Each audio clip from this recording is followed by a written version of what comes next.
11 na po ng ating Kurakot series. Pero katulad din ng tanong at angal ng marami, imbestigahan natin ngayon Ito ang sandal. serbisyo at mga pasilidad Ito sandal ko, sa ating public health sector. Ito sa suota.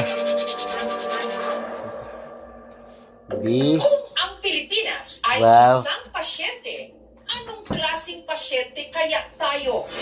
Para masagot yan, tignan natin ang kalagayan ng ating mga pampublikong ospital. Ang haba ng pila. Sa videong ito, makikita na madaling araw pa lang, mahaba na Wow. ang pila. Nahirapan kami kasi Hindi, ignan. hindi kami nakastas lumanit. Ang loob naman ng ER Ginahan o ka? ng emergency room na ito, hindi Shoes na po suoton. ang ating healthcare system naghihingalo. Ang nakapagtataka rito, ang ang dahilan ng viewing sa HPE for infra and equipment. Kung isasama po yung commodities plus human resource, aabot po Bili na kayo ng po, mura lang.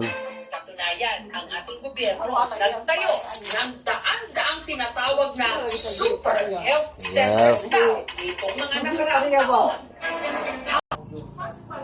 Look. Your new house.